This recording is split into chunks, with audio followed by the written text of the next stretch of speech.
Welcome to our house garden. Ayan, ito yung mga pananim dito sa bahay.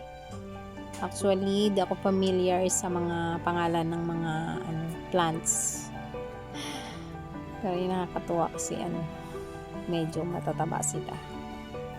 Ayan, itong malalapad na halaman, yung malalapad na dahon. Ayan, galing ng Guimaras Island.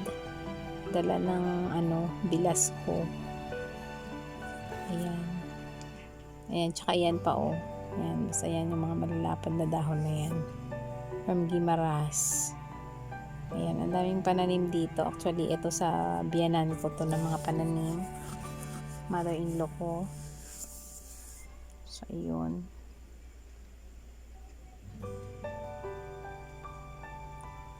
Mahilig siyang magtanim, guys.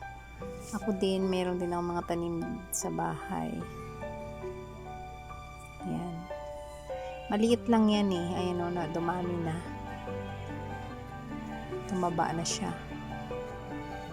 Tapos ayan namumulaklak na. Hindi ko alam kung ano rin pangalan yan eh.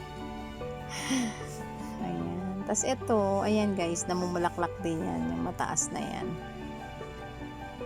Ito naman, ito natutuwa ako sa halaman na yan kasi red yung ilalim. Ito naman yung mayana. Ayan, tapos ayan, hindi ko rin alam. Pero nakakatuwa sila Ayan. Ayan pa. Ayan, santan. Yan yung santan. Ayan yung may bulaklak. Ayan guys. Ito naman, yung isa hindi ko rin kilala.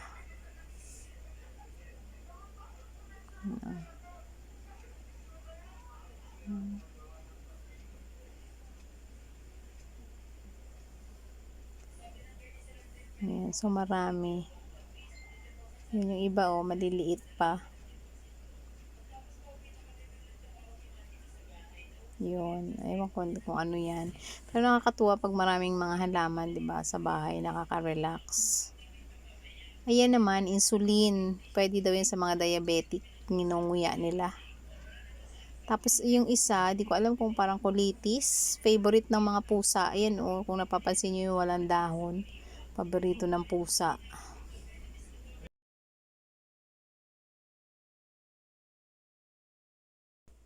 Ayan guys, yung may red na may green na halaman, ayan at nakakatuwa. Ang bilis lang niyang buhayin kasi yung nag-umpisa niyan sa maliit lang Maliit lang yan. Tapos ngayon, ayan, tumaba na siya. Lumaki na. Ayan, tapos nailipat na rin sa ibang paso.